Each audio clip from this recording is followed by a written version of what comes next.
Get out. You're fired. Victoria Sterling's voice cracked across the boardroom like a whip, and every executive froze. David Carter stood there, a single father, 9 years loyal, holding one small handwritten note from his daughter, and he didn't beg. He didn't argue. He simply folded that note into his shirt pocket over his heart and walked out. What Victoria didn't know. An old man was watching from the glass office above, her own billionaire father. And the worthless employee she'd just destroyed was about to be seated at his private dinner table by week's end. Why? Before we go further, drop the name of the city you're watching from in the comments so I can see how far David's story has traveled. And if you believe a father should never have to choose between his job and his child, hit subscribe and stay with me until the very end. David Carter had learned a long time ago that the quietest men in the building were usually the ones carrying the heaviest things. He arrived at Sterling Enterprises every morning at 6:40, 20 minutes before he was required to, because those 20 minutes were the only stretch of the day that belonged entirely to him. He'd sit at his desk in the far corner of the 9th floor, sip coffee that had gone lukewarm on the train, and look at the one photograph he kept pinned to the divider. A little girl with a gap in her front teeth, grinning like she'd just discovered the sun. Emma, 7 years old. The reason for everything. "Morning, David," said Renata from accounts, passing his desk with an armful of folders. "Morning, Renata. How's your boy?" "Sick again. Doctor says it's just his ears." She paused. "You're the only one who ever asks, you know that." David only smiled and turned back to his screen. He didn't need to be told. He'd been the one who asked for 9 years, and in 9 years, no one had ever asked him back. Not really. People at Sterling didn't ask questions like that. It wasn't that kind of place. It had become in the 4 years since Victoria Sterling took control, a place where you kept your head down, hit your numbers, and prayed she never learned your name, because the only time Victoria Sterling learned your name was the day she decided to end your career. David had survived by being invisible. He came in early. He left late. He built financial models so clean, so airtight, that not even the auditors could find a comma out of place. He never took a sick day. He never took a vacation. In 9 years, he had never once asked for time off. Not once. Which was exactly why when he finally did, the whole floor would remember it for years. It started with a piece of paper. Emma had come home 3 weeks earlier, her backpack half off her shoulder, her cheeks flushed pink, and she had thrown herself at him before he'd even gotten his shoes off. "Daddy, Daddy, guess what, guess what?" "What, sweetheart, breathe. What is it?" "I got it. I got the part. The lead part." She was jumping now, actually jumping, her ponytail bouncing. "Mrs. Alvarez picked me, out of the whole grade. I'm going to be the star of the whole show. Warn me."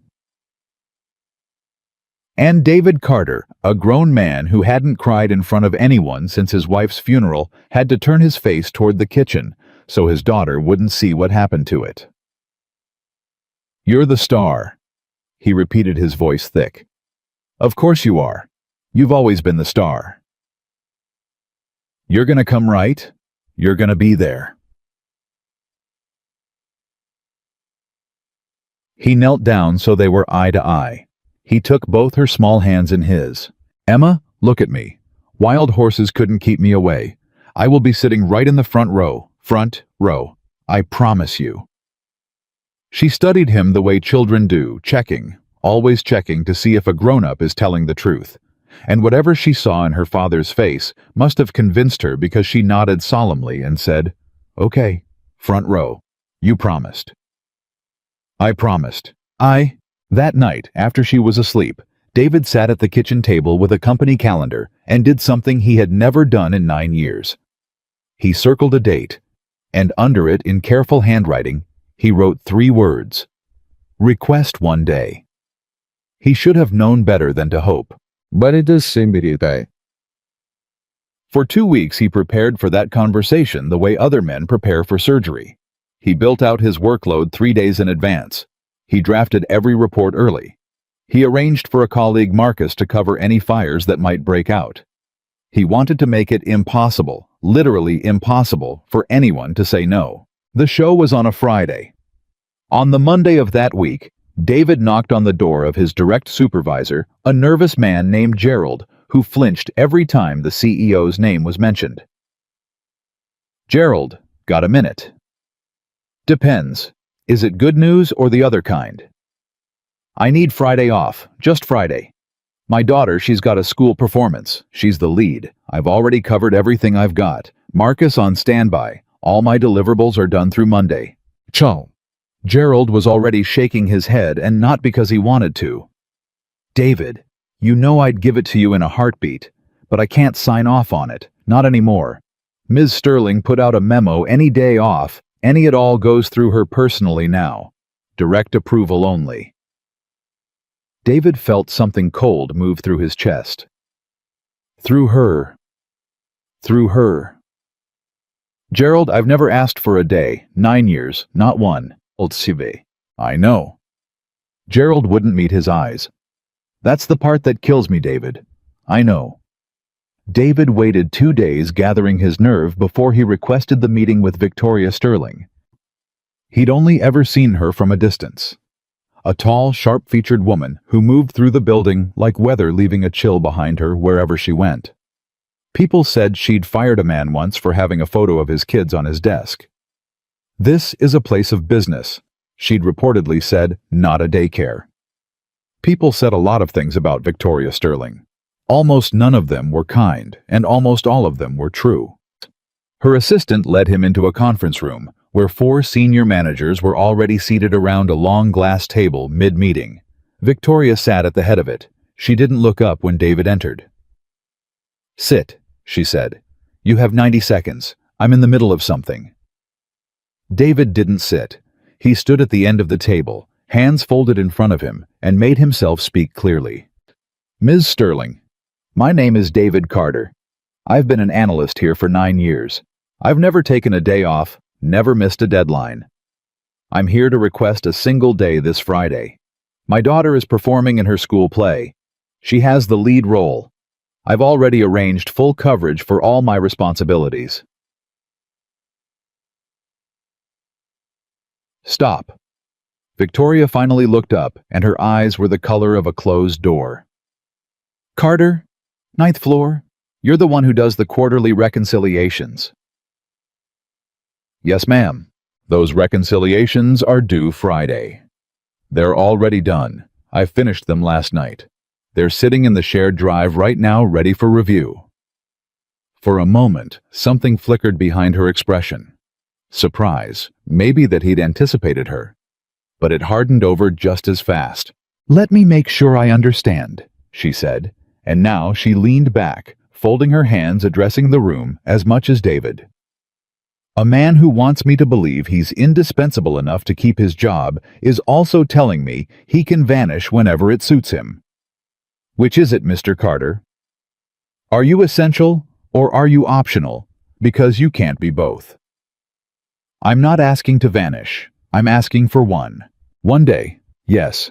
And Renata will want 1 day for her sick child. And Marcus will want 1 day for whatever Marcus wants. And by the end of the quarter, this company will be running on excuses instead of results." She smiled, and it was the coldest thing David had ever seen. "Do you know what I built this reputation on, Mr. Carter? Discipline. The one thing your generation seems to have traded in for feelings." One of the managers chuckled. David heard it. He would remember it. "With respect, Ms. Sterling," David said, and his voice was very quiet now, very steady. "This isn't a feeling. It's a promise I made to a 7-year-old. There's a difference." The room went silent. Victoria Sterling did not like silence in rooms she controlled. A promise. She repeated, tasting the word like it was something spoiled. "Let me tell you about promises, Mr. Carter. I promised my shareholders growth. I promised this board performance. Those are promises that mean something, because there are consequences when they break. Your daughter's play is not a consequence. It's a choice. And you're standing in my conference room asking me to reward you for making the wrong one. I'm asking you to let me keep my word to my child. And I'm telling you," she said, rising now to her full height, "that if keeping your word to your child is more important than your responsibilities to this company, then perhaps you've already made your decision, and you're just too much of a coward to say it out loud." David looked at her for a long moment, and then he said the thing that ended it. "Ms. Sterling, reports can be redone, meetings can be moved, but my daughter is only going to be 7 standing on that stage looking for her dad in the front row exactly once. That will never happen again, not ever. And I am not going to be the empty seat she remembers for the rest of her life." He had not raised his voice. He had not pointed a finger. He simply said it plain and true and let it land. The managers stared at the table. One of them, David noticed, had gone very still, as if he were thinking about a child of his own. Victoria's jaw tightened until the muscle stood out beneath the skin. "Get out," she said. "Ms. Sterling, get out." Her voice climbed. "You're fired. Do you understand me, Mr. Carter? You're finished here. Take your promises and your feelings and get out of my building. And take that ridiculous photograph off your desk while you're at it. I've seen it, and it makes me sick that people think this is a place where they can put their personal lives on display." The words hit the room like a slap. Even the managers flinched. But David Carter did not flinch. He reached into his shirt pocket and took out a small folded piece of paper, a note Emma had drawn for him that morning, a stick figure man in a stick figure front row with a lopsided heart and the words, "My Daddy," in wobbly letters. He unfolded it, looked at it for exactly 1 second, and folded it back. He returned it to his pocket, over his heart. "Thank you for 9 years, Ms. Sterling," he said. "Baduso." And he turned and walked out spine straight, head up, not a single wasted motion, while the most powerful woman in the building stood there, in a silence she suddenly, and for the first time, did not control. What David could not see, and what Victoria did not know, was that the entire exchange had been visible through the glass wall of the conference room, to the private office directly above the 9th floor, an office that had sat empty and dark for nearly 2 years. It was not empty that day. An old man stood at the window of that office, one hand pressed flat against the glass, watching a stranger walk out of his company with more dignity than he had seen in a very long time. His name was on the building. His name was on the founding papers, on the stock certificates, on the very ground the tower stood upon. William Sterling, 73 years old, founder, billionaire, and Victoria's father. He had come back that morning quietly without announcement, meaning only to review some paperwork and leave before anyone noticed. He had not planned to watch his own daughter destroy a good man over a school play. He had not planned to feel his chest go tight in a way that had nothing to do with his heart medication. But he had watched. He had seen the stick figure note. He had heard faintly through the glass the words, "The empty seat she remembers." And William Sterling, who had built an empire and lost a family doing it, who had missed every recital and every game and every birthday of his only daughter's childhood, who had turned that same daughter into the cold, brilliant, merciless woman now standing alone in the conference room below. William Sterling felt something crack open inside him that he had spent 40 years keeping sealed. He watched David Carter step into the elevator. He turned to his assistant, an elderly man named Franklin, who had been with him since the beginning. "Franklin," he said, and his voice was rough. "That man, the one she just fired." "Sir, find out his name, find out everything, and find out—" William stopped, his hand still on the glass. "Find out when that little girl's play is." "Sir, you heard me." The old man's eyes did not leave the elevator doors. "I'm going to a school play, Franklin. It's about 40 years too late, but I'm going."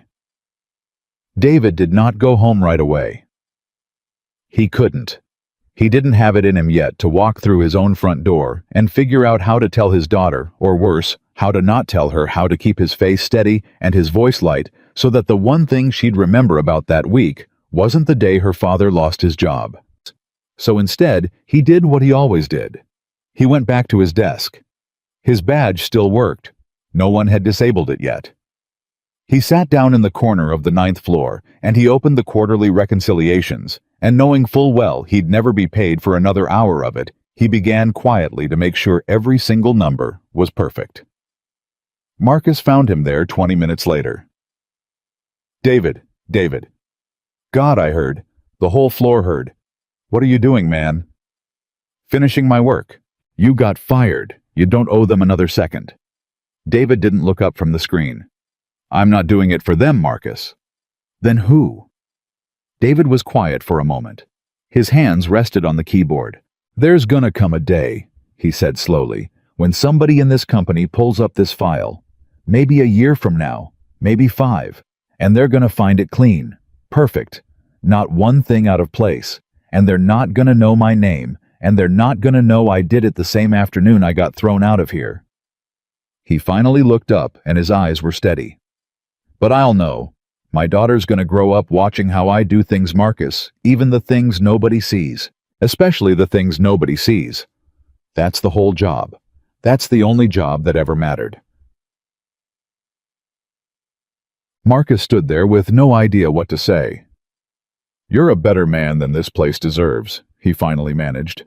David almost smiled. No, I'm just a father.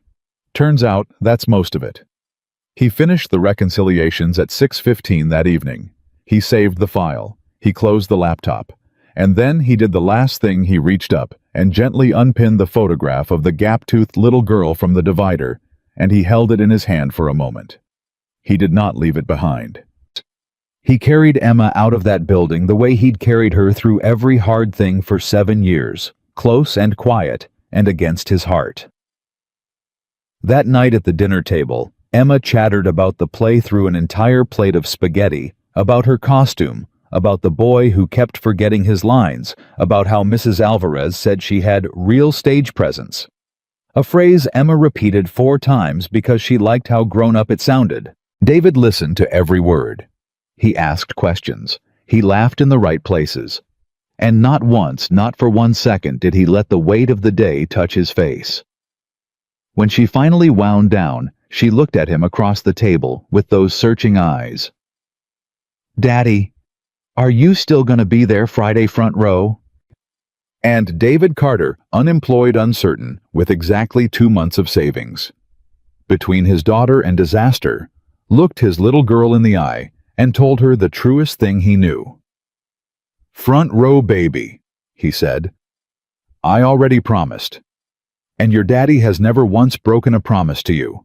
Not ever. And I'm not about to start now. She grinned that gap-toothed grin, the one from the photograph, the one that had gotten him out of bed on the worst mornings of his life. Okay, she said, satisfied. Front row. What neither of them knew, what David couldn't have imagined in 1,000 years, as he tucked his daughter into bed that night and turned off her lamp, was that 3 floors above the office he'd just been thrown out of. An old billionaire was sitting alone in the dark, holding a slip of paper with the name of an elementary school written on it, and a single date circled twice. The same date David had circled 3 weeks before. Friday. Friday came, the way big days always came, for David Carter, too slow and too fast at the same time. He'd been awake since 4, not worrying exactly, just lying there in the dark running the numbers the way he always did, because numbers were the only thing that had ever stayed still for him. 2 months of savings. Emma's after-school program paid through the end of the month. The mortgage due on the 15th. He turned each figure over in his mind like a stone, and none of them changed, and around 5:30 he gave up and got out of bed to make coffee. By 7, he had Emma's costume laid out on the couch, a shimmering blue dress with paper stars her teacher had helped her sew on a cardboard crown wrapped in foil that had taken the 2 of them 4 evenings to build. He had ironed the dress twice. He had checked the crown for loose staples. He had done all the small, careful things a man does when the big things have gone out of his control, because the small things were the only place left to put his love. Emma came down the stairs at 7:15, already in the dress, the crown crooked on her head, and she stopped 3 steps from the bottom and struck a pose with her arms out. Ta-da! Do I look like a real star? David set down his coffee. He didn't trust his voice for a second, so he just looked at her. Daddy, is it too much? No, baby. He crossed the room and straightened the crown, and his hands were not quite steady. It's exactly enough. You look like the whole sky. She giggled and grabbed his hand. Come on, we can't be late, Mrs. Alvarez said 7:40 for the cast. We won't be late. Your daddy's never late. And you'll be in the front row. He said it before she could finish, and he crouched down so they were eye to eye one more time the way he had 3 weeks ago at the kitchen table. Front row, I already told you. Wild horses, remember. Wild horses, she repeated satisfied, and pulled him toward the door. Mari. He got her to the school at 7:38, 2 minutes to spare, and he watched her run off toward the cluster of children by the gymnasium doors. Half of them dressed as trees. One as a son, a small red-headed boy, already crying about his lines.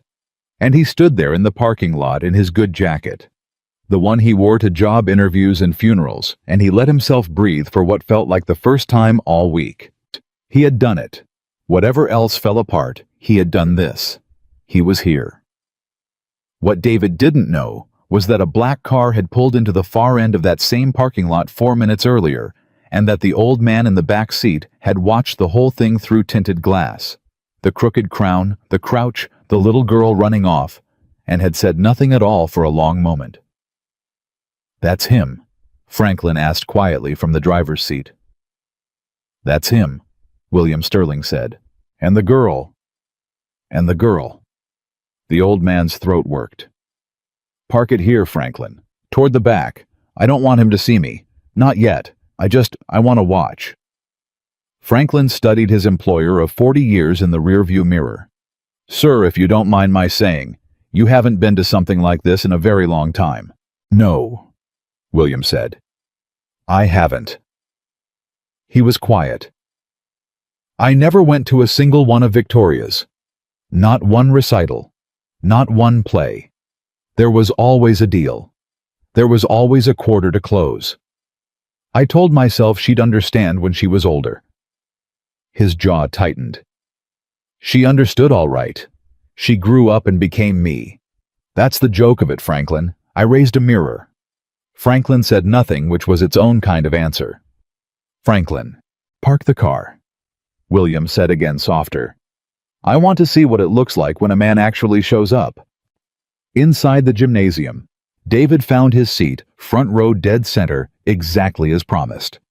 He had come early enough to claim it, and he sat down in the small plastic chair with his knees nearly up to his chest, surrounded by other parents, and he did not care one bit how he looked. He had a clear view of the stage. That was all that mattered. When the lights came down and Emma walked out under them, the first thing she would see, the very first thing would be her father's face. He pulled out his phone to silence it and saw 3 missed calls from a number he didn't recognize. He ignored them. Whatever it was, it could wait. Nothing in the world was pulling his eyes off that stage today. The lights dimmed. A hush moved through the room, and from the wings, Emma stepped out into the light in her blue dress and her foil crown, and she lifted her chin and looked out into the dark, searching the way she always searched, and she found him. She found him in the front row. Her whole face changed. Even from where he sat, David could see it, the flicker of nerves melting into pure, blazing joy. The smile that split her face because her daddy was there. Her daddy had come. Her daddy had promised, and her daddy had kept it. She gave him one tiny wave so small nobody else would have caught it, and David lifted his hand and waved back, and something in his chest broke open in the best possible way. And then she opened her mouth, and she sang. David Carter had heard his daughter sing 1,000 times in the bath, in the car, into a hairbrush in front of the bathroom mirror. But he had never heard this. Her voice filled that gymnasium clear and bright and unafraid, and the whole room went still to listen, and David sat there in the front row with tears running down his face and did not wipe a single one away. He would remember this. Whatever came next, the phone calls, the mortgage, the terror of an empty savings account, he would have this. No one could take this from him, not even Victoria Sterling. At the very back of the gymnasium, standing against the wall because he'd arrived too late for a seat, and hadn't wanted one anyway, an old billionaire watched a little girl sing to her father, and watched the father weep, and thought about all the years he'd spent believing that the deal was the thing, that the quarter was the thing, that the empire was the thing. He'd been wrong. He'd been wrong about all of it. And he'd had to become an old man watching a stranger's daughter to finally understand it. When the show ended and the children took their bows, Emma ran straight off the stage and down into the front row, and threw herself into her father's arms, crown and all.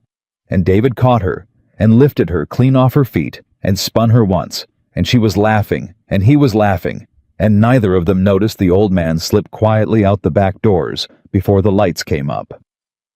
"Did you see me? Daddy, did you see the part where I did the spin? I saw every second of it, every single second. Was I good? Was I really good? Emma." He set her down and held her by the shoulders and looked at her dead, serious. "You were the best thing I've ever seen in my whole life. And I mean that." She beamed. And then, because she was 7, she said, "Can we get ice cream?" "Yeah." And David Carter, who had exactly 2 months of savings and no job and no idea what Monday would look like, said, "Chocolate or vanilla," without a half-second's hesitation, because some things you do not let a bad week touch. They got ice cream. He watched her eat it. He answered his missed calls in the parking lot afterward while she licked chocolate off her wrist, and the voice on the other end was a woman from a law firm he'd never heard of, asking to confirm his name, and saying something about a Mr. Sterling, wishing to arrange a meeting, and David certain it was some final humiliation, some legal maneuver of Victoria's to make sure he never worked in the city again, said flatly that he had nothing further to discuss with anyone named Sterling, and hung up. He had no idea. He had absolutely no idea which Sterling was calling. The weekend passed, and on Monday, the real weight of it landed. Because on Monday there was no alarm to wake up early for, no lukewarm coffee on a train, no corner desk on the 9th floor. There was just David in his kitchen in the too-quiet house after the school bus had swallowed his daughter, staring at a resume he hadn't updated in 9 years, and realizing he didn't know how to start. He applied to 11 jobs that first week. 11. He heard back from none of them. Remember, the second week, he applied to 19 more, and got 2 automated rejections and 1 interview that evaporated the moment he mentioned where he'd worked last. He watched the recruiter's face change. He watched her write something down. He knew the way you know weather is coming, that a call had been made, that a word had been put out, that somewhere in the machinery of the city, Victoria Sterling had made sure that David Carter's name carried a small, quiet poison wherever it went. He didn't have proof. He didn't need proof. He'd worked for her long enough to know exactly how she operated. By the 3rd week, the numbers in his head had stopped being stones and started being a countdown. He cut the cable. He cut his own lunches down to nothing, and told Emma he wasn't very hungry lately. He sold his watch, the good one, the one his wife had given him before she got sick, and he told himself it was just a watch, just metal and glass, and he almost believed it. He kept the house running. He kept Emma fed. He kept the fear off his face every single evening when she came home, and every single evening it cost him more to do it. And then, on a gray Thursday morning in the 4th week, when David was down to his last thin margin of savings and had started, God help him, looking at the numbers on a payday loan and hating himself for it, there was a knock at his front door. Not the doorbell. A knock. Firm and patient and somehow old-fashioned. David opened it in his socks, expecting a delivery, expecting a neighbor, expecting anything but what he found. An elderly man in a beautifully cut charcoal coat hat in his hands, standing on the front step of David's small house like he had all the time in the world. "Mr. Carter," the old man said. "David Carter." "That's me? Can I help you?" "I certainly hope so." The old man's eyes were sharp and blue, and David noticed faintly familiar in a way he couldn't place. "My name is William Sterling. I believe you recently worked for my company." The name hit David like cold water. His whole body went still. Sterling, I understand that name doesn't carry the warmest associations for you at present, William said with the faintest dry twist at the corner of his mouth. And believe me, I'm aware of why. May I come in? I've come a long way, and I'm too old to say what I've come to say standing on a porch. David didn't move for a second.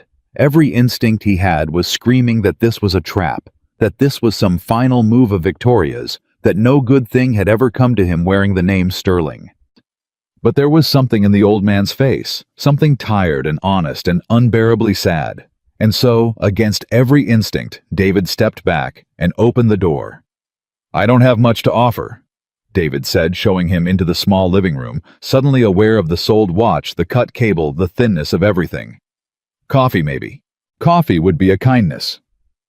William Sterling settled himself carefully into the armchair, set his hat on his knee, and looked around the room at the crayon drawings taped to the wall, at the small worn couch, at the photograph on the side table of a gap-toothed girl in a foil crown. His eyes stopped on that one and stayed there. That's her, he said quietly. The one who sang. But David froze in the kitchen doorway. How do you... And then the pieces moved and something went cold and electric down his spine. The play! You were at the play! I was standing at the back, William said, still looking at the photograph. You didn't see me. You weren't looking at anything but that stage. He finally turned to face David, and his blue eyes were bright with something that might have been shame. I watched my daughter fire you, Mr. Carter. I was in my office above the 9th floor. I saw the whole thing through the glass. I heard what you said to her about the empty seat your little girl would remember for the rest of her life. David set the coffee down slowly on the table. His hands weren't steady. You're Victoria's father. I am, to my very great shame in more ways than one. William's voice was rough now. I built that company, Mr. Carter. I built the philosophy she runs it by, too. Every cold thing she said to you in that room, discipline over mercy, results over people, the sneer she gave the word feelings, she learned all of it from me. She learned it because I taught it to her every single day of her childhood by never once being there. The room was very quiet. Emma's drawings watched from the wall. I missed all of it. William went on, and now he was not really talking to David anymore. He was talking to the boy he'd been 40 years ago. Every recital, every birthday, her first steps. I got a phone call about her first steps, Mr. Carter, from a nanny, while I was closing a deal in another city. I told myself I was building something for her. I told myself she'd understand. And she did understand. She understood so well that she grew up into exactly the woman who could throw a good man out of a building for wanting to see his daughter sing. He looked up. You held up a mirror in that conference room, to her, and to me, and I have not been able to put it down since. David lowered himself onto the couch across from the old man. Whatever suspicion he'd walked in with had drained out of him, replaced by something he couldn't name. Mr. Sterling, why are you here? 2 reasons. William straightened, and some of the businessman came back into his posture, the founder who'd built an empire from nothing. The first is an apology, which I know is worth very little, because an apology doesn't pay a mortgage or fill a savings account. I know what she did to you after, too. The words she put out. The doors she closed. I've spent 4 weeks watching you try to find work in a city where my daughter poisoned every well, and I let it go on longer than I should have, because I wanted to be sure of you before I came. And I am sure of you now, Mr. Carter. Which brings me to the second reason. David waited. His heart was going hard. 2 years ago, I stepped back from the company and handed the reins to Victoria, William said. I kept one thing for myself, a foundation, a philanthropic fund, a very large one that I set up in the hope that I might do a little good with the money before I die and undo a little of the harm I did earning it. The trouble is, I'm 73 years old, and I've spent my whole life learning how to make money, and not one single day learning how to give it away wisely. I have advisors. I have a dozen of them. And every one of them looks at my foundation and sees a tax structure, a portfolio, a line on a balance sheet. He leaned forward, his blue eyes fixed on David. I don't want a man who sees a balance sheet, Mr. Carter. I've had that man my whole life. I was that man. I want a man who finished the quarterly reconciliations of a company that had just fired him because his daughter was watching how he does things even when no one else is. David's mouth went dry. How do you know about that? Because I asked, William said simply. A young man named Marcus told me. He said, and I'm quoting him now, that you were a better man than that place deserved. And you told him no, you were just a father, and that was most of it. The old man's voice caught. I have wanted for 4 weeks to be in a room with a man who could say a thing like that and mean it. I'm asking you to be my personal financial advisor, Mr. Carter, to help me run that foundation, to help an old fool finally learn how to give away what he spent his whole life taking. The salary is more than you made at Sterling. The hours are yours to set, and you will never, not once, have to choose between this work and that little girl. I'll put that in writing if you want it. I'll put it in the contract in ink. David Carter sat on his worn couch in his too-quiet house, 4 weeks and a lifetime removed from the man who'd been thrown out of a building, and he could not speak. I don't understand, he finally managed. You don't even know me. I know exactly one thing about you, William said. I know what you did when everything was taken from you and no one was watching. And in 73 years, Mr. Carter, I have learned that's the only thing about a man that's ever worth knowing. He reached into his coat and set an envelope on the table between them. That's the offer. Take a few days. Talk it over with Well. There's no one to talk it over with but yourself and a 7-year-old, I imagine, and I doubt she'll steer you wrong. He stood slowly and retrieved his hat. I'll show myself out. Thank you for the coffee. And Mr. Carter. He paused at the door. For what it's worth, which I know is not much, I'm sorry. On behalf of my company and my daughter and myself, I'm sorry. And then he was gone, and David sat alone in the living room with an unopened envelope on the table, and the coffee going cold, and his heart pounding like he'd run a mile. He didn't open the envelope right away. He sat there for a long time staring at it, half convinced he'd imagined the whole thing. Then he picked up the phone and called Marcus. David. Hey man, how you holding? Did an old man come talk to you? David said. About me, a few weeks ago. There was a pause. Yeah, actually. Some old guy real sharp asking all these questions about the day you got fired. I figured he was a lawyer or something. Wait. Marcus's voice sharpened. Was that David? Was that who I think it was? I think it was. That was old man Sterling. That was the founder. David, that guy's a legend. Nobody's seen him in like 2 years. People thought he was, what did he want with you? David looked at the envelope on the table. He offered me a job, he said slowly, still not quite believing it out loud. A real one. A good one. Marcus was quiet for a second. Then he laughed a short, disbelieving, delighted laugh. You're kidding me. She throws you out on the street and her own father comes and... He stopped. Oh man, oh David, does she know? Does Victoria know? And that David realized was the question. That was the whole question. No, he said. I don't think she does. Not yet. He hung up. He opened the envelope. He read the offer and the number written in it, and he had to read the number twice because it didn't seem possible. It was more than he'd made in his best year at Sterling. There was a line about flexible hours. There was a line just as William had promised in plain contractual language, guaranteeing that his role would never require him to miss a family obligation. A clause David had never seen in a contract in his life, and would later learn William had made his lawyers draft specifically that morning before driving across the city to a small house in a modest neighborhood to sit in a worn armchair and apologize to a stranger. David set the papers down. He walked to the side table and picked up the photograph of Emma in her foil crown. And he stood there in the middle of his living room, holding his daughter's face in his hands, and for the first time in 4 weeks, he let himself feel the thing he'd been holding back, Not the fear which had been his constant companion, but the other thing underneath it. Hope. That afternoon when Emma came home, she found her father at the kitchen table, and something about him was different, lighter, and she noticed the way children always notice. "Daddy, you look funny, good funny. What happened?" David pulled out the chair beside him. "Come here a second, baby. I want to tell you something." She climbed up, suddenly serious. "Is it bad? Your face is doing the thing where it's happy, but also, it's not bad. I promise it's not bad." He took her small hands in his, the way he always did when something mattered. "You know how I've been home a lot lately? How I haven't been going to the office?" Emma's face went careful. "Yeah." "Well, it turns out I don't have to go back to that office anymore.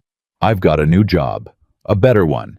And this one," Emma, listened to me, "this one means I'm going to be able to come to every play, every one, and every recital and every game and every single thing you ever do. Front row, every time, for the rest of your life." Emma stared at him. And then, in the way of 7-year-olds who have absorbed far more of their parents' quiet worry than the parents ever realize, her lip trembled and she said in a very small voice, "So we're going to be okay." And David Carter felt his heart crack straight down the middle because he understood in that instant that his daughter had known. All of it. The fear, the thinness, the "I'm not very hungry lately." She had known, and she had said nothing because she was 7 and she was trying to be brave for him the same way he was trying to be brave for her. He pulled her into his lap and held her tight. "Yeah, baby," he said into her hair. "We're going to be okay. We're going to be a whole lot better than okay. Your old man's going to make sure of it." 만소인이에. What David didn't know, what he couldn't have known, sitting there in his kitchen, holding his daughter with an envelope full of hope on the table, was that 3 miles away, in a glass tower with her name on the directory, Victoria Sterling was about to receive a piece of information that would upend everything she believed about her own life. Because William Sterling had done more than hire a financial advisor that morning. He had made a decision about his foundation and his company and his daughter that he had been circling for 2 years and had finally, watching a stranger weep in the front row of a school gymnasium, found the courage to make. Wait. And in a few short weeks, at an elegant charity gala full of the most powerful people in the city, Victoria Sterling was going to walk into a ballroom, scan the room the way she always did to see who mattered and who didn't, and find her billionaire father seated at the head table laughing over dinner, easy and warm, in a way she had never once seen him be with her, beside the worthless employee she had thrown into the street. The weeks that followed changed David Carter faster than he could quite keep up with. He said yes to William Sterling on a Sunday evening over the phone, and by Monday morning there was a car waiting outside his house, not to take him to a glass tower, but to a quiet suite of offices on the top floor of a building downtown where the Sterling Foundation ran its work in near silence. There were no rows of desks. There was no cold woman moving through the halls like weather. There were maybe a dozen people, most of them older, all of them there because they believed in something, and on David's first day, William walked him through every room personally and introduced him not as the new advisor, but as the man I told you about. Bon, he's the one, William said to a woman named Delphine who ran the grant programs, the one from the school play. And Delphine, who apparently had heard the whole story, took David's hand in both of hers and said, "Thank God. Do you have any idea how long we've been waiting for someone who cares about more than the spreadsheet?"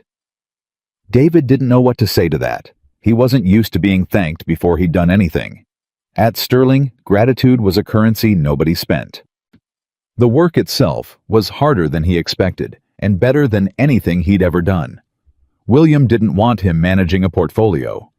William wanted him deciding where the money went, which clinics got funded, which schools got the after-hours programs, which families in which neighborhoods got the help that would actually change their lives instead of just looking good in a press release.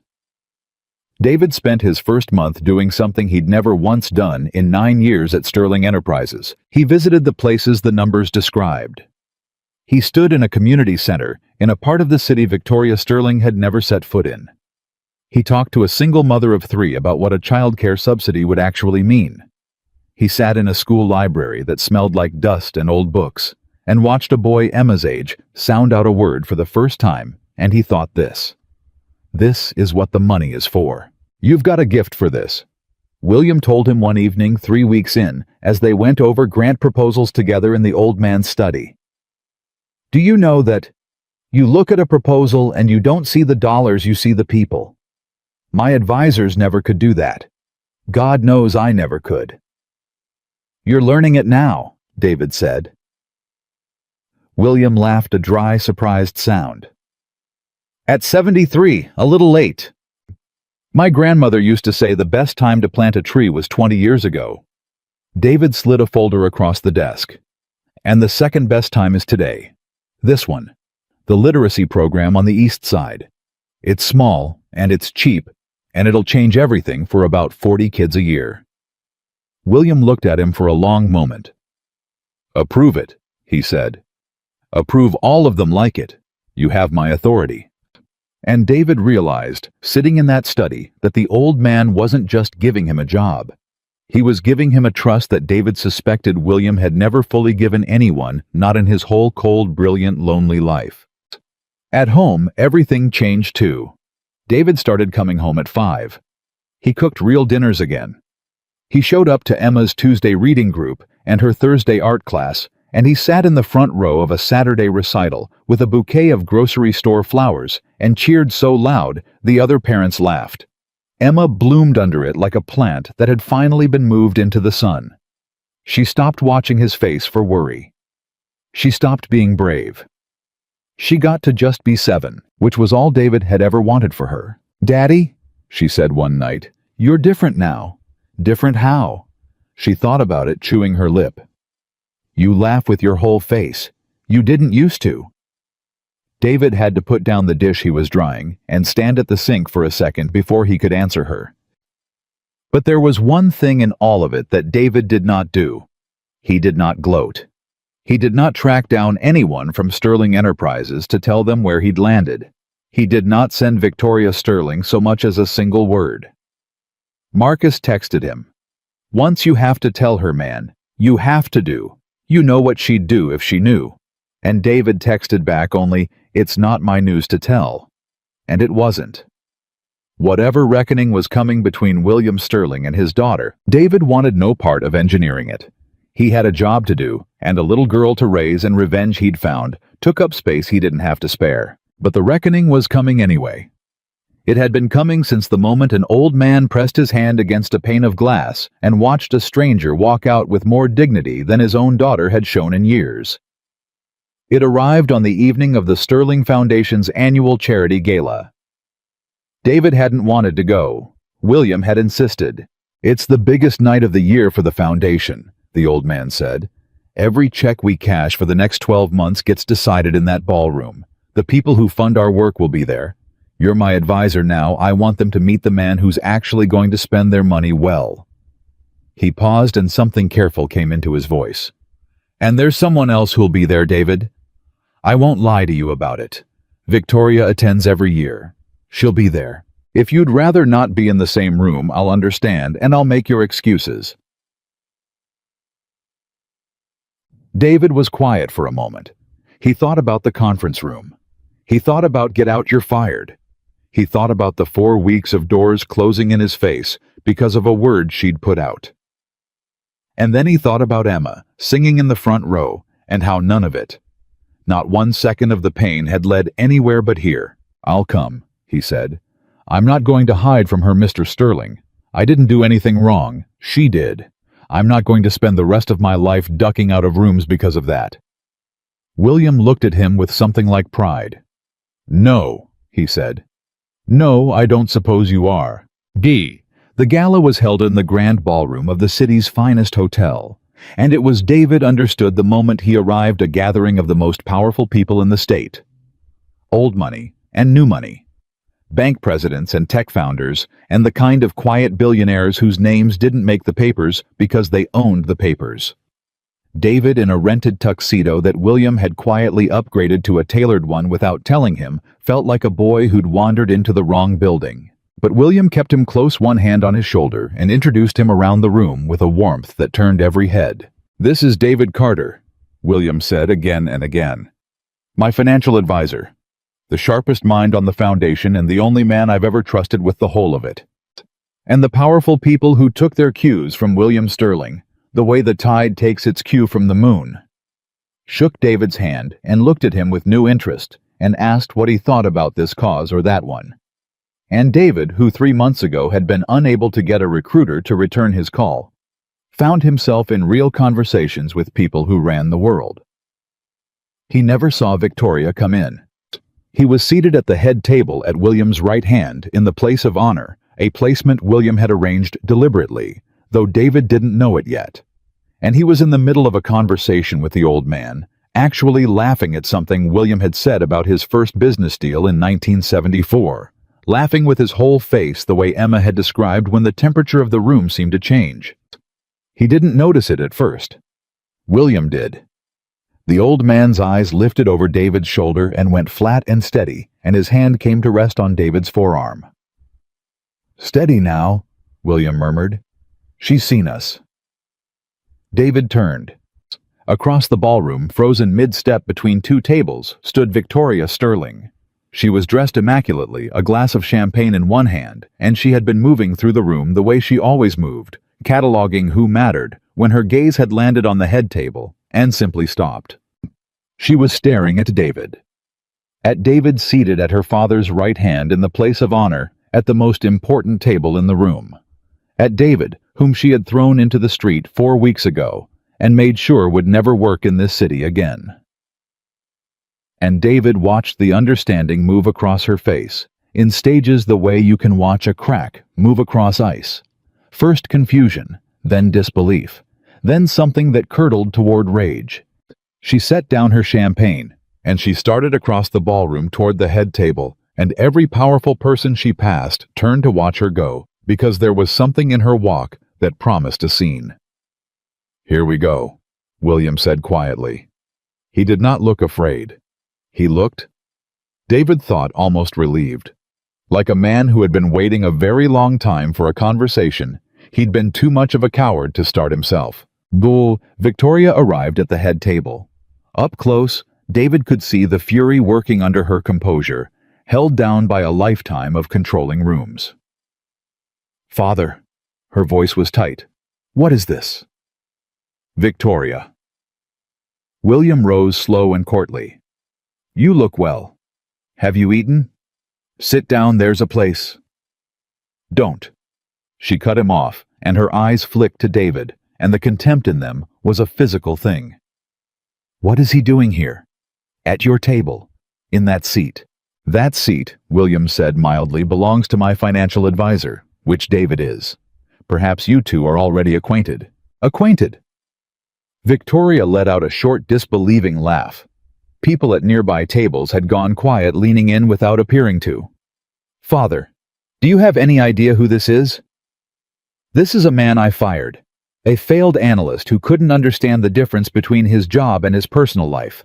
I threw him out of your company 4 weeks ago for insubordination, and now I find him sitting at your right hand like some kind of—" She caught herself aware of the ears around them and lowered her voice to a hiss. "You need to get rid of him, tonight, before he embarrasses you.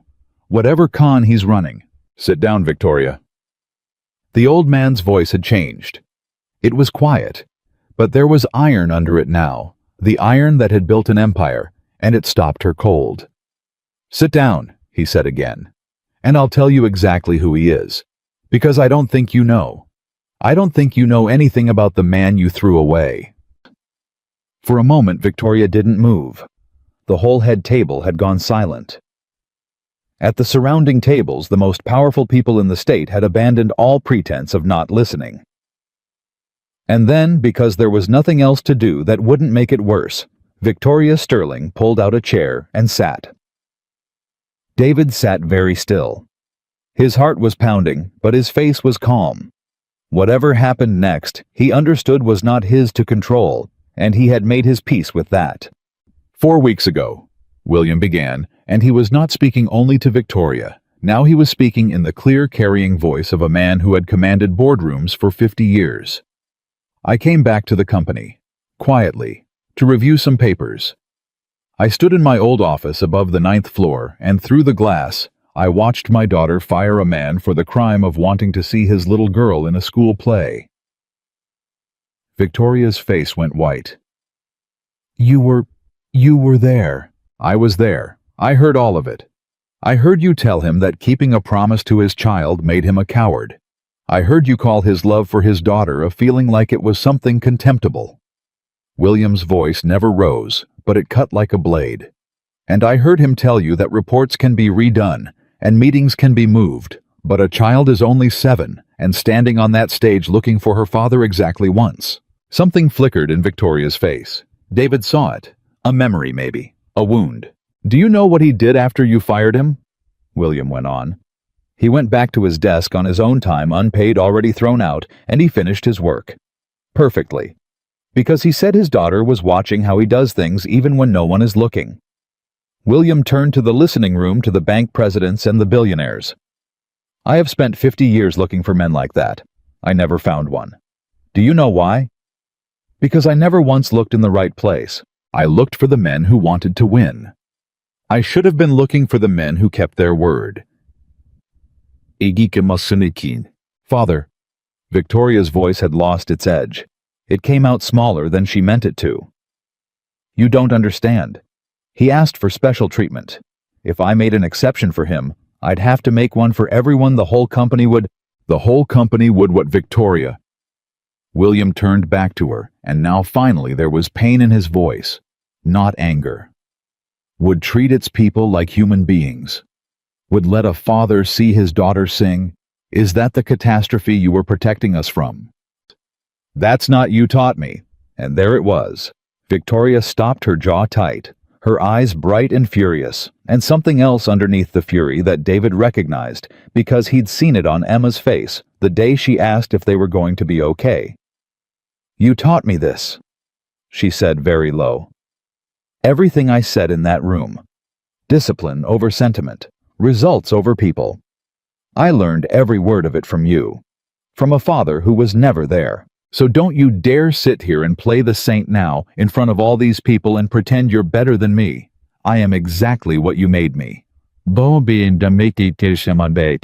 ballroom was dead silent. And William Sterling, Billionaire founder, the man whose name was on the building, looked at his daughter across the head table, and his face crumpled, and he said the last thing anyone expected. I know, he said. God forgive me, Victoria, I know. You're right. You are exactly what I made you. And that is the great shame of my life. Victoria stared at him. Whatever she'd braced for, it wasn't that. I built the philosophy you live by. William went on, and his voice shook now, and he didn't try to hide it. Every cold thing you believe I taught you by never being there to teach you anything warmer. I missed your whole childhood, Victoria. Every recital, every birthday. I got a phone call about your first steps from a nanny while I was closing a deal. And I told myself it was for you. I told myself you'd understand. He drew a breath that seemed to cost him everything. And you did understand. You understood so completely that you grew up and became me. And 4 weeks ago, I had to stand behind a pane of glass and watch you do to a stranger exactly what I did to you, throw away a good person, because they weren't useful in the moment. And it broke something in me that I've spent 40 years pretending wasn't broken. A tear slid down Victoria's face. She didn't seem to know it was there. I'm not sitting here because I'm better than you, William said. I'm sitting here because he showed me what I should have been. And I would give every dollar I've ever made, all of it, the company, the building, the name, to go back and be the father he is. Just once. Just for one recital. His voice broke completely now. I'm so sorry, Victoria. I'm so sorry I made you into someone who could do what you did to him. That's not on you, sweetheart.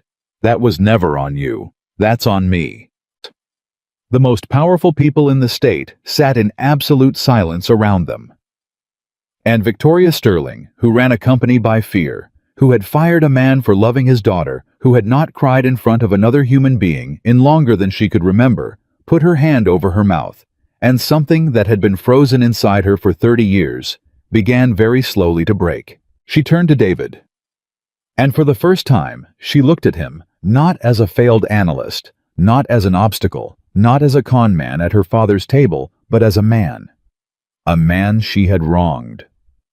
"You," she said, and her voice was barely there. "You could have told him everything, about how I run the company, the layoffs, the all of it. You had 4 weeks at his right hand. You could have buried me." She swallowed. "Why didn't you?" David was quiet for a moment. Every eye in the room was on him now. "Because it wasn't mine to tell," he said simply. "And because burying you wouldn't have gotten Emma to a single recital. Revenge doesn't do anything, Ms. Sterling. It just takes up room." He met her eyes steady and without malice. "I wasn't trying to beat you. I was just trying to keep a promise to my daughter. That's all I was ever trying to do. From the very first day I walked into your conference room, that's the only thing this was ever about." Victoria Sterling looked at the man she had thrown into the street and understood finally that he had never been her enemy at all. That the person she had been fighting in that conference room 4 weeks ago had never been David Carter. It had been the ghost of a father who was never there. And that father was sitting 3 feet away from her, weeping openly at a table full of the most powerful people in the world, asking for a forgiveness he did not believe he deserved. Victoria Sterling did not sleep that night. She left the gala early before dessert, before the speeches, before her father could say another word to her, in front of the most powerful people in the state. She had held herself together long enough to stand to smooth her dress, to tell the table in a voice that only shook a little that she wasn't feeling well and needed to go. And then she had walked out of that ballroom with her chin up and her spine straight, and it was only when the elevator doors closed and she was finally alone that she let herself come apart. She rode down 40 floors, staring at her own reflection in the polished doors, and she did not recognize the woman looking back. At home in a penthouse that cost more than most people would earn in 3 lifetimes, Victoria Sterling sat on the edge of her bed in her gala dress and did not turn on the lights. She thought about David Carter saying revenge just takes up room. She thought about her father weeping at a table full of billionaires saying that was never on you, sweetheart. That was on me. She thought about a phrase she had not let herself think about in 30 years, a phrase she had buried so deep she'd forgotten she was carrying it. Because there had been a night when Victoria was 9 years old when she had a piano recital. She'd practiced for 2 months, she'd worn a blue dress, and she'd sat on that piano bench and looked out into the audience for her father's face searching the way children search, and his seat had been empty. He'd promised her the front row, and there had been an empty chair where her father was supposed to be, and she had played her piece anyway, perfectly to an empty seat, and she had learned that night the lesson that had organized her entire life ever since. Don't need people. Needing people is how they break your heart. Be strong. Be useful. Be the one who doesn't feel things because the ones who feel things get left in blue dresses playing to empty chairs. She had built a company on that lesson. She had built a whole self on it. And 4 weeks ago, a man had stood in her conference room and refused to learn it. He had looked her in the eye and said his daughter would not be the one who remembered an empty seat, and Victoria had hated him for it, had hated him with a violence that had nothing to do with insubordination and everything to do with a 9-year-old girl in a blue dress because David Carter was going to give his daughter the one thing Victoria's father had never given her. She hadn't fired David for breaking the rules. She'd fired him for being the parent she never had. Victoria Sterling sat in the dark and understood this for the first time in her life, and she put her face in her hands, and she wept the way she had not let herself weep since she was 9 years old. The next morning, she did something she had not done in 2 years. She called her father. He answered on the first ring as though he'd been sitting by the phone. Maybe he had. "Victoria, I need to see you," she said. Her voice was steady, but only barely. "Not at the company. Not anywhere with people. I need Father. I need to talk to you. Really talk. For the first time in my life."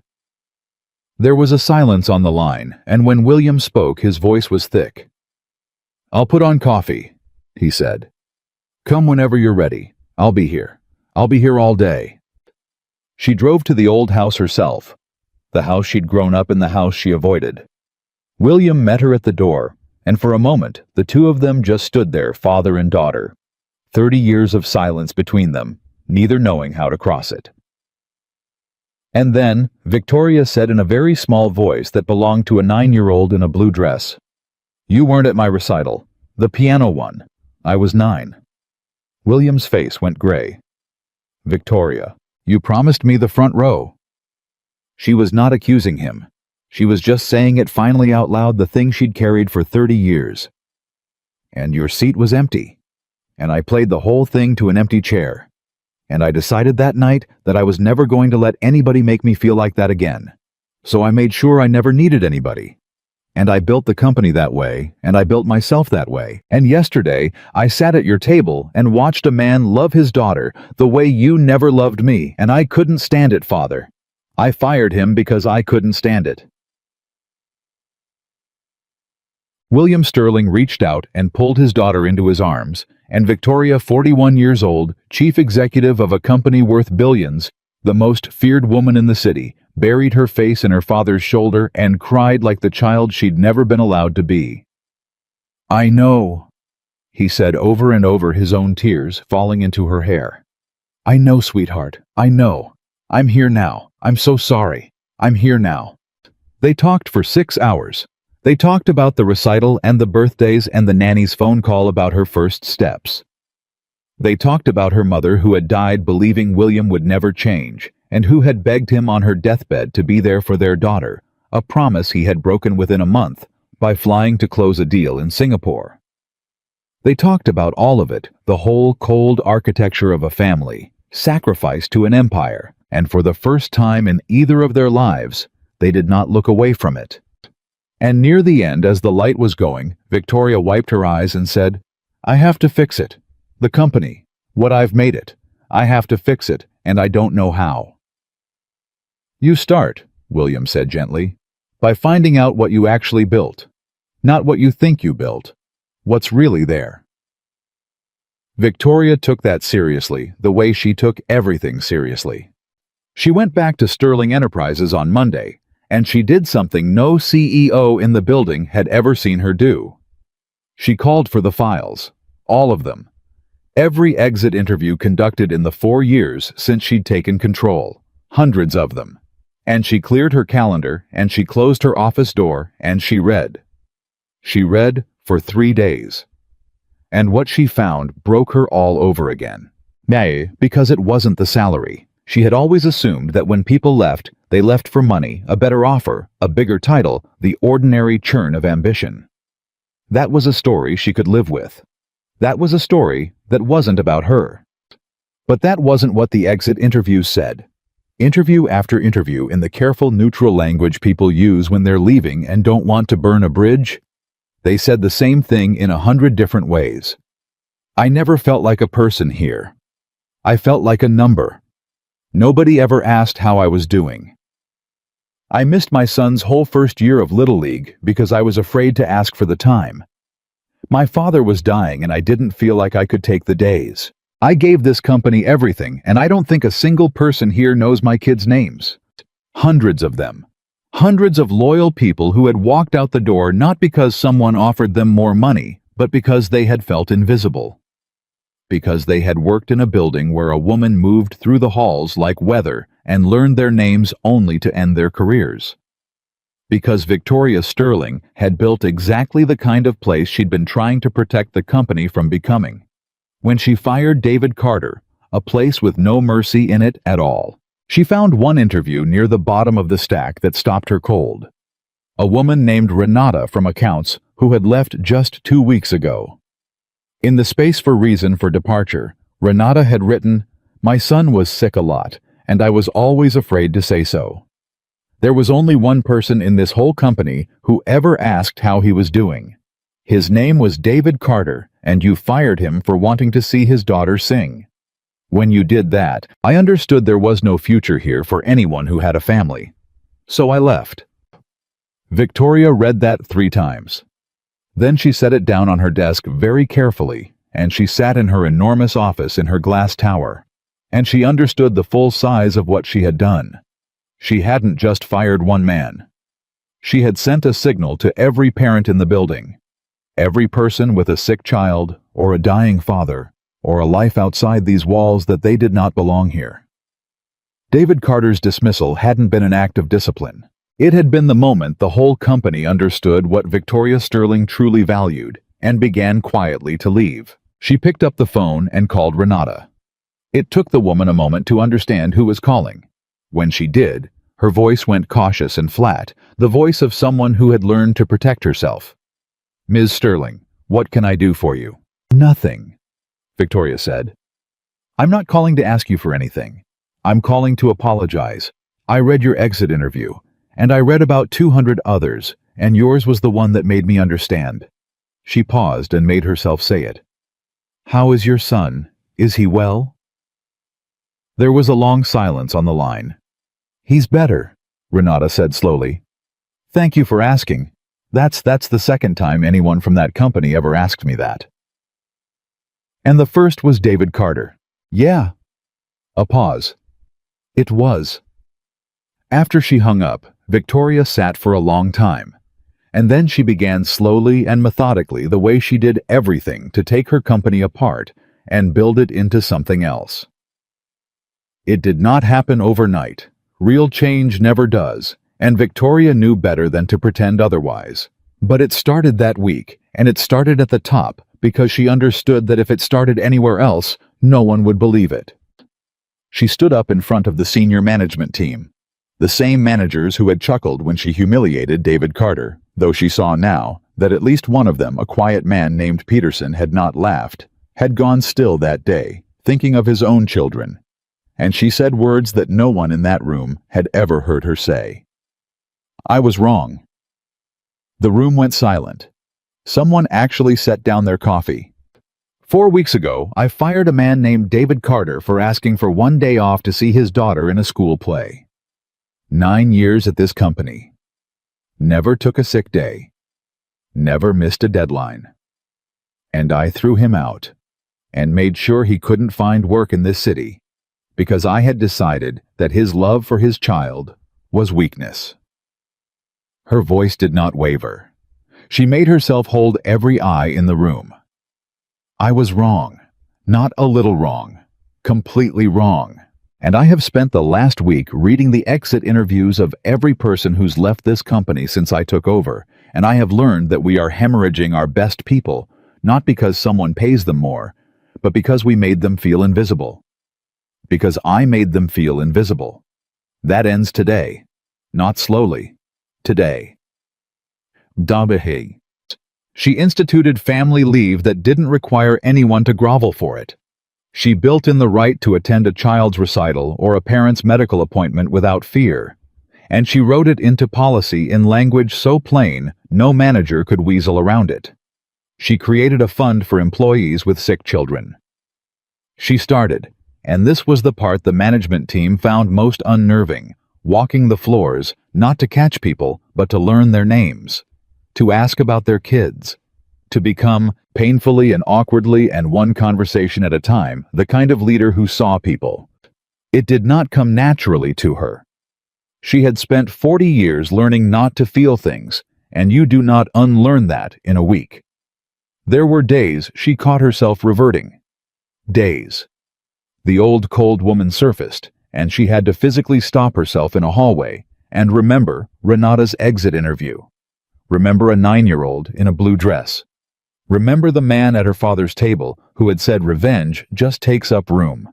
But she kept at it, because Victoria Sterling had never in her life failed at anything she'd decided to do, and she had decided to do this. The company noticed. Slowly, warily, the way people notice a change in weather they're afraid to trust. The whispers in the halls shifted. People who had been polishing their resumes stopped, and one by one, some of the ones who had left began cautiously to come back. But there was one conversation Victoria knew she still had to have, and it was the hardest one, and she'd been putting it off for weeks because she did not know if she had the right to ask for it. She had to face David Carter. Not at a gala with an audience, not with her father in the room to hold the balance between them. Just the two of them, so she could say the thing she needed to say without any witnesses to make it easier. She called the foundation. She asked humbly if Mr. Carter would be willing to meet her. She half expected him to refuse, and she would not have blamed him. But the message came back that afternoon David would meet her. He suggested a small diner near his daughter's school on a weekday afternoon because the message said he had a recital to get to at 4, and he wasn't going to miss it for anything, but she was welcome to come by before. Victoria understood the message inside the message. He would meet her, but his daughter came first. His daughter would always come first. That was the whole point. That had always been the whole point. She got to the diner early. She sat in a vinyl booth in a place she would never in 1,000 years have chosen. And she waited, and when David Carter walked in, she stood up, which surprised them both. "Ms. Sterling." "Mr. Carter, thank you for coming. I know you didn't have to." Meh. He slid into the booth across from her. He looked, she thought, different than he had in her conference room. Not because anything about him had changed, because she was finally seeing him clearly. "I read the exit interviews," she said. She had decided not to waste his time with small talk. "All of them. 4 years worth. I know now what I did. Not just to you, to everyone. I built a company where people felt like they didn't matter, and I told myself it was discipline, and it was cruelty, and it took watching my father cry at a dinner table to see it." She folded her hands on the table to keep them still. "I'm not here to ask for your forgiveness. I don't think I've earned it, and I'm not sure it's mine to ask for. I'm here to tell you that you were right. Everything you said in that conference room was right, and I fired you for it, and I've spent every day since trying to become the kind of person who wouldn't have." David was quiet for a moment. A waitress refilled his coffee. He thanked her by name. Dolores, it turned out, and he asked about her granddaughter, and Victoria watched him do it. Watched him see a tired waitress in a diner as a whole person, and understood that this was simply who he was all the time with everyone, whether anyone was watching or not. "Can I ask you something?" David said. "Anything. The day I asked for that Friday off, in the conference room." He turned his coffee cup slowly on the table. "It wasn't really about the play, was it? Something in your face when I said it, I've thought about it a lot. That wasn't a woman defending a policy. That was something else." Victoria Sterling looked at this man. She had wronged this man who saw people, and she found that she wanted to tell him the truth. That she needed to. "When I was 9, she said, I had a piano recital. My father promised me the front row." And she told him. All of it. The blue dress, the empty chair, the lesson she'd learned about never needing anyone. She told a near stranger in a diner booth the thing she had never told another living soul. And David Carter listened the way he listened to everyone with his whole attention, and when she finished, he didn't say he was sorry, and he didn't say it wasn't her fault, and he didn't reach for any of the easy things. He said, "So when I stood in your conference room and told you I wasn't going to let my daughter remember an empty seat, you were describing the worst night of my life," Victoria said, "and telling me you were going to make sure your daughter never had one, and I hated you for it. I've never hated anyone the way I hated you in that moment, and I understand now that I wasn't hating you at all. You were hating a 9-year-old's empty chair." "Yes." David nodded slowly. He was quiet for a long moment, and then he said something that Victoria would carry for the rest of her life. "My wife died when Emma was 3, he said. "Cancer, fast. One day she was tired, and 3 months later she was gone. And I was alone with a little girl who didn't understand where her mommy went." He turned the coffee cup. "And I made myself a promise standing in that hospital. I promised her mother I'd be there. For all of it. Every recital, every scraped knee, every bad dream. That whatever else I failed at, I would never once be the empty chair. Because that little girl already lost one parent, and she was never ever going to feel like she'd lost 2. He looked up and his eyes were steady and kind. "That's why I wouldn't back down in your conference room, Miss Sterling. Not because I don't respect work, because I made a promise to a dying woman, and there's not a job on this earth worth breaking it." 下饵 Victoria Sterling sat in a vinyl booth and understood finally and completely that the man she had thrown into the street had not been fighting her. He had been keeping faith with the dead. He had been protecting a motherless child from the exact wound Victoria herself had never healed from. And she had looked at that, at the purest love she had ever encountered, and called it insubordination, and fired him for it. "I'm so sorry," she said, and this time it wasn't a corporate apology. It wasn't strategy. It came from the 9-year-old, and it went to the little girl she'd never met. "I'm so sorry, Mr. Carter, for all of it." "I know you are," David said gently. "I could tell the minute you stood up when I walked in. People who aren't sorry don't stand up." He glanced at his watch, and something in his whole face changed, softened, lit. "I have to go. Emma's got a recital at 4, and I promised her front row." He slid out of the booth. Then he paused and looked down at the woman who had once held his whole livelihood in her hands and crushed it. "For what it's worth. The company. What you're doing now. Renata told me. She's thinking about coming back." Victoria looked up sharply. "You still talk to Renata?" "Course I do. Her boy's doing better. She asked me to tell you thank you for the call." David buttoned his coat. "You're becoming someone worth working for, Ms. Sterling. That's not nothing. That's actually just about everything." And then, with the smallest smile, "Front row's open if you ever wanted to see what one looks like. Emma won't mind an extra face in the crowd." And Victoria Sterling, who had not been to a recital since she was 9 years old and playing to an empty chair, sat in a diner booth long after David Carter had gone, and thought about a little girl in a blue dress, and thought about how it was never ever too late to fill a seat that had once been empty. Victoria Sterling came to the recital. She almost didn't. She sat in her car outside the elementary school for 11 minutes, engine off, hands on the wheel, and told herself a dozen times to drive away. She didn't belong here. She was a stranger. The man inside had every reason to wish she'd never been born into his life. But then, she thought about a 9-year-old in a blue dress playing to an empty chair. And she thought about how the only way to stop being the person who made empty chairs was to start being the person who filled them, and she got out of the car. She slipped into the back of the gymnasium just as the lights went down. She didn't try to find David. She didn't want him to feel watched or cornered or obligated. She just stood against the back wall in her expensive coat, the most powerful woman in the city, entirely anonymous in a room full of parents, and she waited. And when a little girl in a green dress walked out under the lights and lifted her chin and searched the front row and found her father's face, Victoria watched something she had spent her whole life pretending didn't matter. She watched Emma Carter light up like the sun because her daddy was there. She watched David Carter in the front row lift one hand in a small wave. And she watched a child sing unafraid because she had never once in her life had to wonder whether the seat that mattered would be empty. Victoria Sterling stood against the back wall of an elementary school gymnasium and wept quietly for the girl she'd been and the father she'd never had, and the strange, unlikely grace of finally understanding what she'd missed. When the show ended, she didn't stay.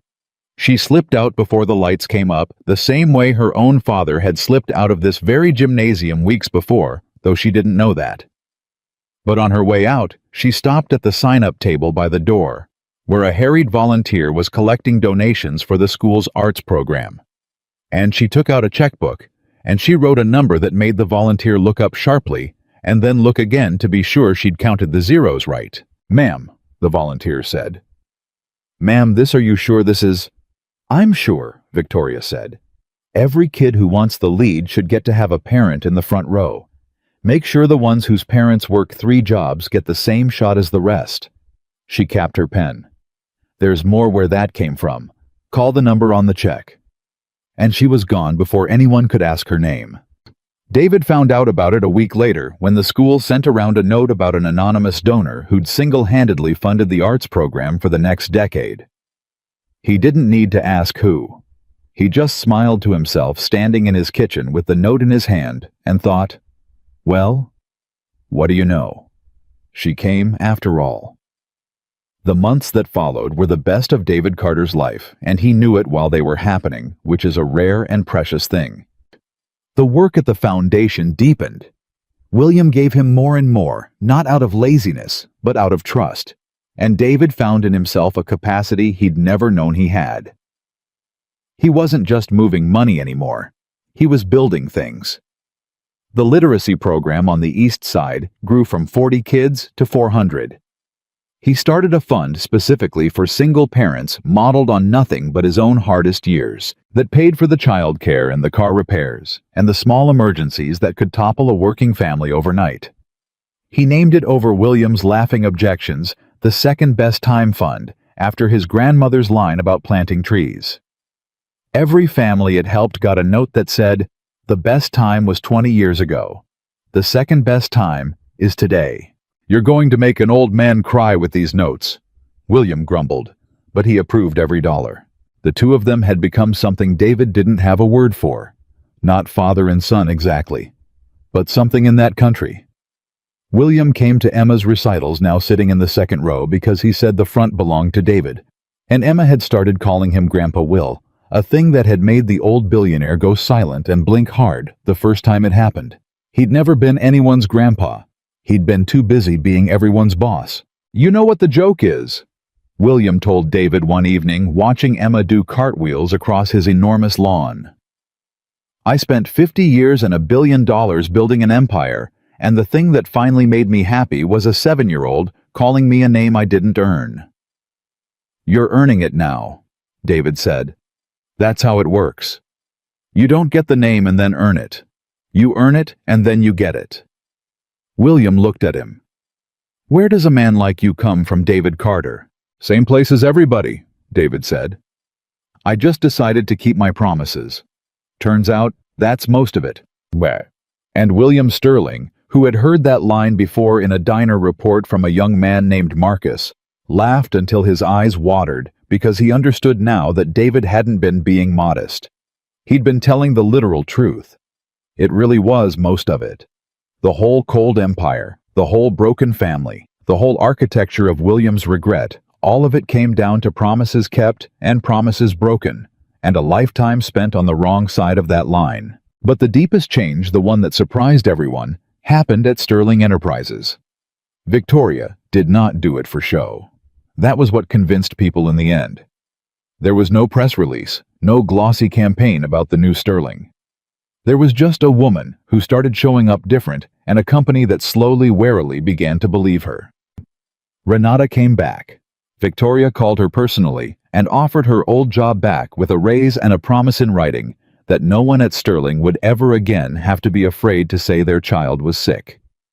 Renata took it. And on her first day back, she found a small envelope on her desk, and inside was a handwritten note from the CEO that said only, "Thank you for telling me the truth in your exit interview. I'm sorry it took me so long to read it.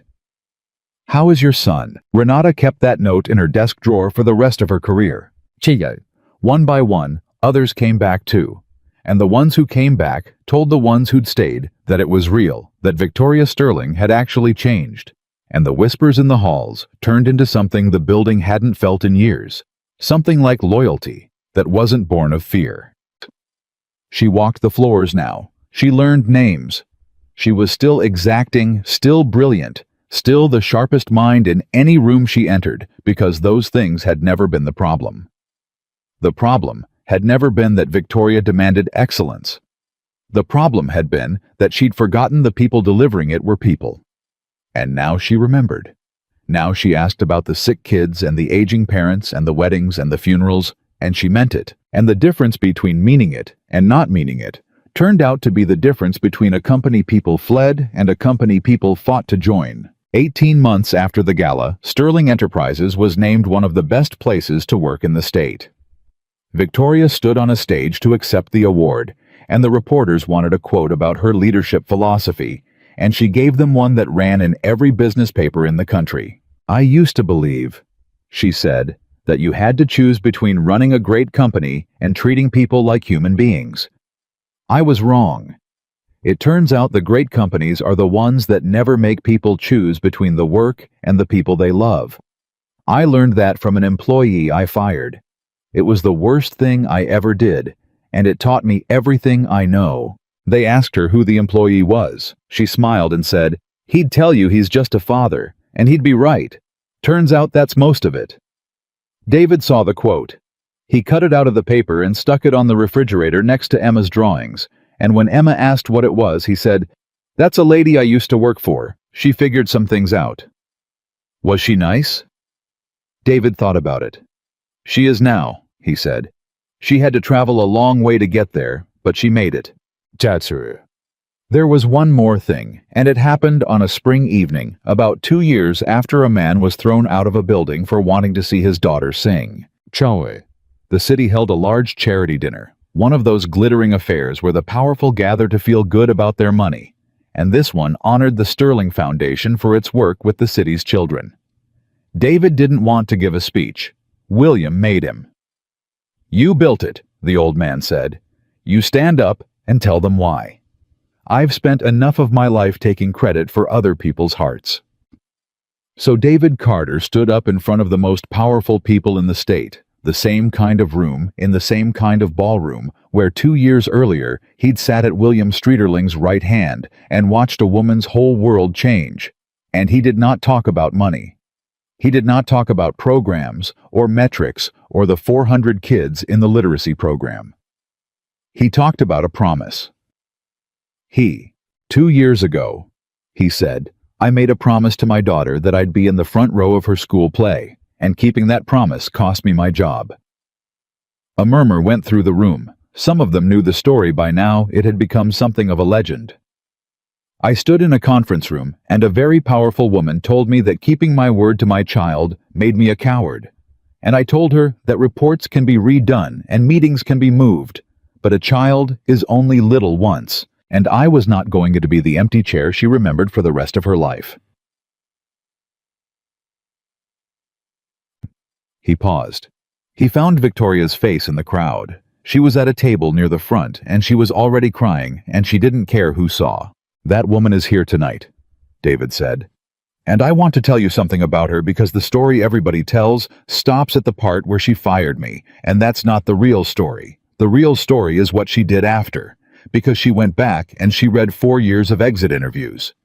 She found out her company was losing its best people because they felt invisible. And instead of protecting herself, instead of burying it, she stood up in front of her whole management team and said the 3 hardest words in the English language. She said I was wrong, and then she spent 2 years proving it." He looked at Victoria and his voice was thick now. "Anybody can be right. Being right is easy. It's realizing you were wrong and doing the enormous work of becoming someone better. That's the rarest thing I've ever seen.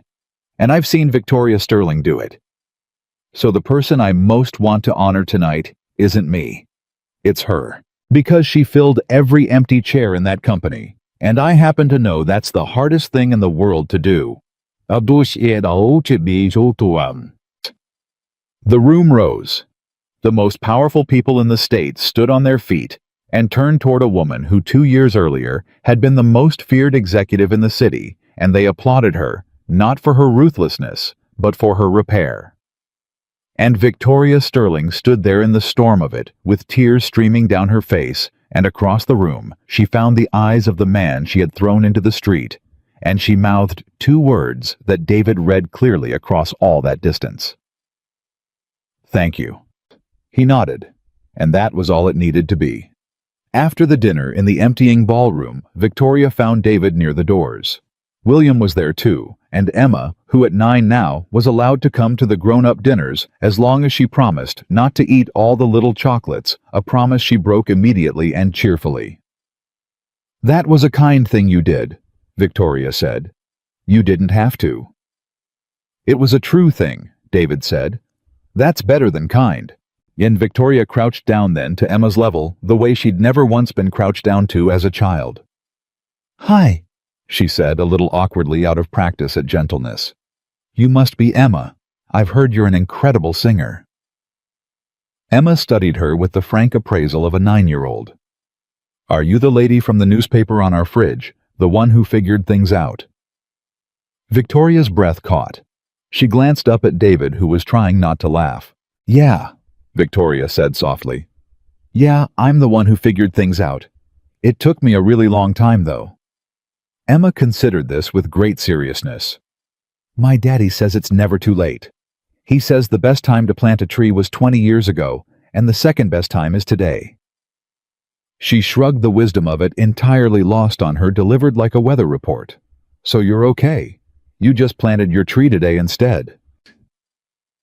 And Victoria Sterling, 43 years old, chief executive, once the coldest woman in the city, knelt on the floor of an empty ballroom and was undone completely by a 9-year-old repeating her father's grandmother's line, and she laughed and cried at the same time and said, Yeah, sweetheart, I planted it today. Better late than never, huh?" "Way better than never," Emma agreed solemnly. And then, because she was 9, "Do you want a chocolate? I saved you one. It's kind of melted." Victoria took the melted chocolate from the little girl's hand like it was the crown jewels.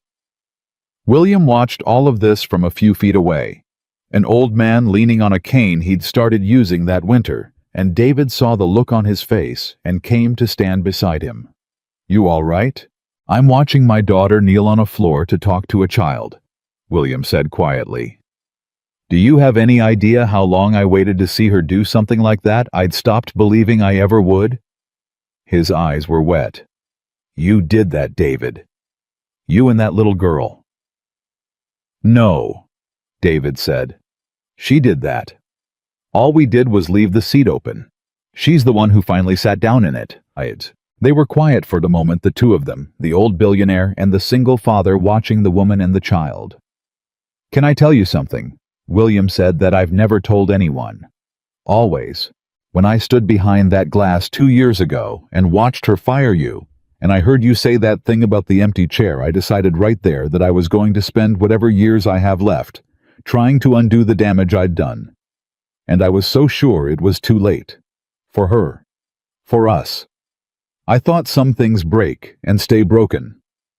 He nodded toward Victoria and Emma. "I was wrong about that too. Turns out an old man can be wrong about a great many things, and still, if he's very lucky, get to see them come right in the end." He looked at David. "Thank you for that Friday, the one that cost you your job. It gave me back my daughter. I'd have paid 100 times the price."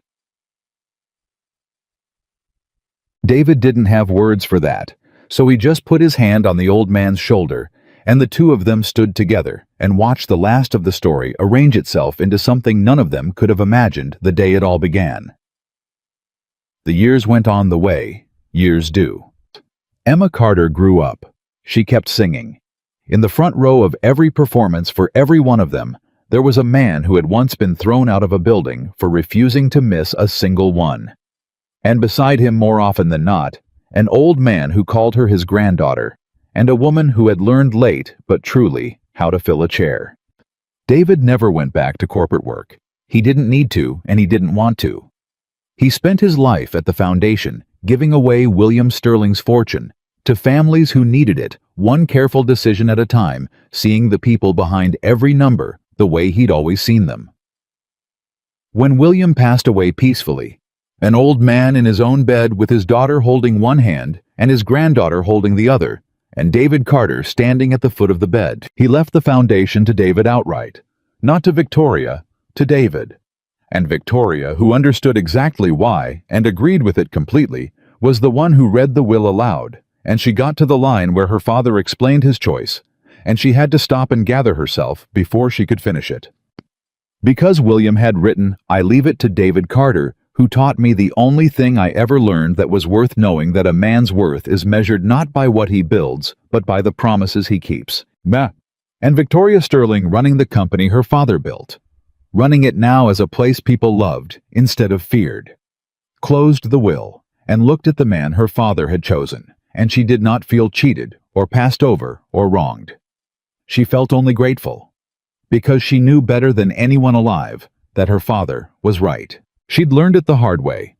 She'd learned it from an empty chair when she was 9, and from a full one when she was 41, and the distance between those two chairs was the whole story of her life. Batsui. Years later, when Emma Carter was grown and standing on a real stage, now a concert hall singing to a sold-out crowd, she would tell an interviewer about her father, about a man who lost his job rather than break a promise to a little girl, about a front row seat that was never ever empty. And the interviewer would ask what made him do it, what made a man throw away his livelihood for a school play, and Emma would smile the same gap-toothed smile she'd had at 7, grown up now but exactly the same underneath. "He'd tell you he was just a father," she'd say. "That's what he always said when anyone asked. And he was right. Turns out that's most of it. That's just about all of it, actually." And somewhere in that front row, an old man with silver in his hair and a little girl's drawing still folded in his wallet. After all these years, would hear his daughter say it, and he would remember a conference room and a promise. And the day the quietest man in the building turned out to be the one carrying the heaviest, most important thing of all. Because David Carter never became famous. He never got rich, not really, not by the standards of the people in those glittering ballrooms. He never had a title anyone would recognize, but he kept every single promise he ever made to his daughter from the day her mother died to the day he walked her down the aisle, and not one of those front row seats was ever empty. Not once, not ever. And in the end, that was the whole measure of the man. That was the entire fortune he left behind. Not the foundation, not the money, not the legend that grew up around the father who got fired for love. Just this, a daughter who never once in her entire life had to look out into a crowd and wonder if the person who mattered most had shown up. He always showed up. That was David Carter. That was the whole story. And it turned out that was most of it. That was just about all of it, actually.